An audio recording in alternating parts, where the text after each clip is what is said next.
ময়মনসিংহের নান্দাইল উপজেলার সিংরইল ইউনিয়নের মধ্যনগর গ্রামের নিরীহ কৃষক মৃত জালাল উদ্দিনের পুত্র বাবুল মিয়ার 50 শতক বোরো ধান রোপণকৃত জমিতে একই গ্রামের মৃত সিরাজ উদ্দিনের পুত্র নুরুল ইসলাম ও মৃত আমির হোসেনের পুত্র শরাফ উদ্দিন ওরফে মঙ্গল মিয়া গংরা বাধা নিষেধ সহ খুন জখমের হুমকি দিয়ে যাচ্ছে।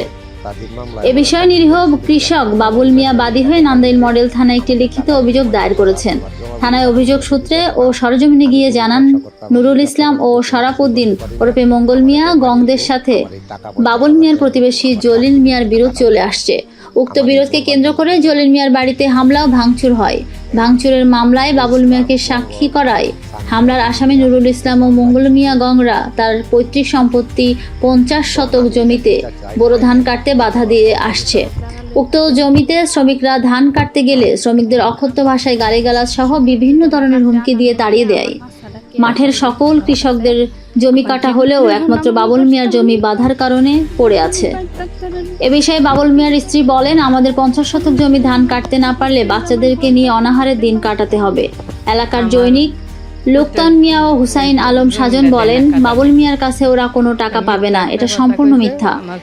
মামলার বাদী বাবুল মিয়া বলেন, আমি প্রতিবেশী জলিল মিয়ার মামলার সাক্ষী দেওয়া এবং তার কাছে নিকট 50,000 টাকা পাবে মর্মে মিথ্যা দাবি করে। আমি যদি 50,000 টাকা দেই ও প্রতিবেশী মামলায় তাদের পক্ষে সাক্ষী দিলে জমিতে ধান কাটা ও ঘর বানাতে দিবে।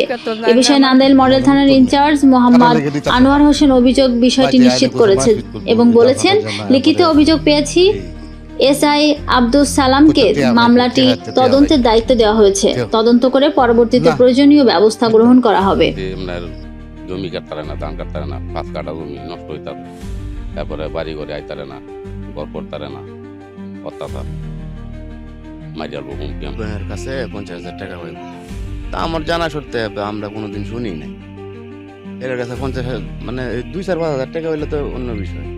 50,000 টাকা তো সবাই জানার কথা, 2-4-5 জন লোকের জানার কথা। আমরা এলাকাবাসী আছি, আমরা কেউ একটা মামলার মধ্যে সাক্ষী দেওয়ার কারণে ওনার কাছে কাজগুলো মিথ্যা কথা বলে যে ওনার কাছে 50,000 টাকা দাবি করে মিথ্যাভাবে।